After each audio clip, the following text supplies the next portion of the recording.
Well, hi, church family. Thanks for joining me for this midweek connection.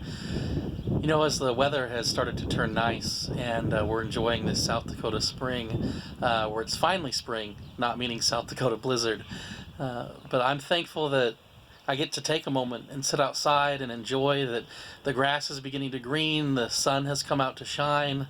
I know that there are many of you that maybe you're in the midst of calving or maybe wrapping up calving, and some that are just starting calving.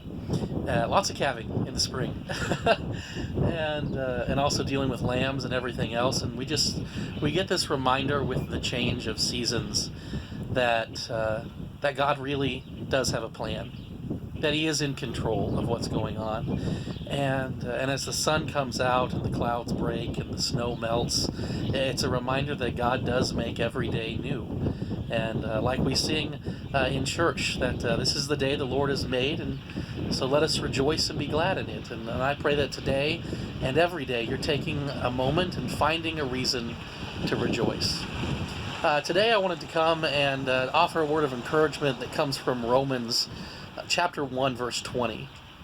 And it is Paul who is writing, and he says that God's divine nature and His invisible qualities, they have been made known to us through what God has created. That through creation we get to see God, that we catch a glimpse of the Creator.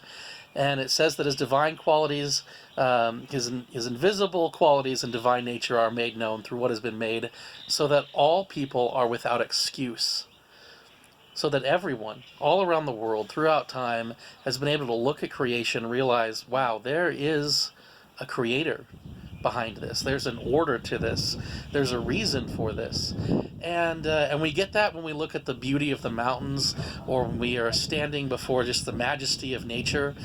But I think sometimes we forget that when we deal with things like, well, the coronavirus, or different illnesses or sicknesses.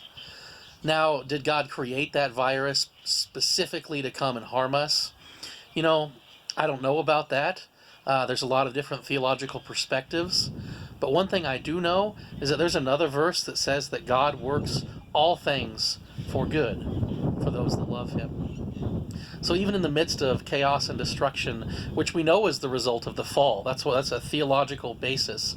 It's something that we learn from the very earliest pages of the Bible, that sickness, death, and disease, they are a result of the fall of man, that they're the result of sin.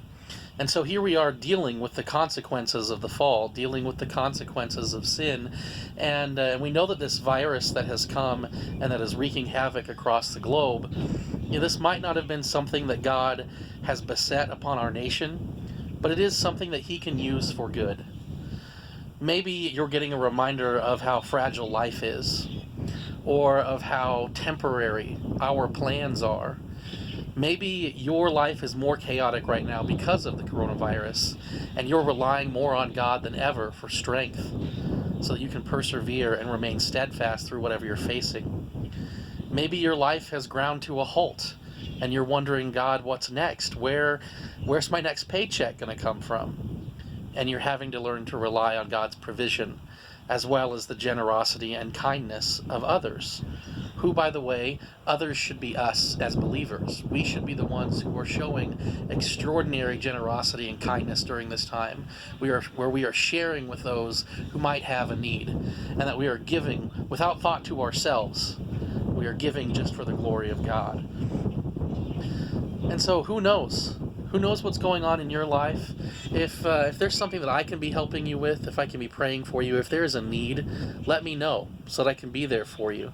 Not only to minister to you as a pastor, but just as a Christian, as a brother or sister in the faith, that I can be there for you. I said brother or sister. I'm not a sister of the faith. I'm a brother of faith. You would be my sister if you're a woman. Sorry about that. Oh, sometimes my brain gets distracted. But the thing is, with a point that I'm trying to get across right now, even in the midst of me jumbling over words and saying the wrong things at times, right now what I'm trying to get across to you is that don't lose hope. Don't give up. Realize that even in the midst of chaos and confusion, that when we take a look at the world, we realize that God is in control. That even with something like the coronavirus, even with this small thing that we can't even see disrupting our lives in the way that it has, God is in control. That even if we're facing death and destruction, that God is in control. And that we should have faith in Him. We should realize that even if the world should be fallen away or taken away from us, if everything should fall away, that we have something so much greater. We have faith in the one who overcame the world, because we have faith in the one who created the world. And how much more does He love you and I than the birds of the air or the lilies of the field? How much more does He care for you and I? I mean, God sent His one and only Son for us so that we could know Him and be reunited with Him, reconciled to Him through our faith in His Son Jesus. So don't lose hope.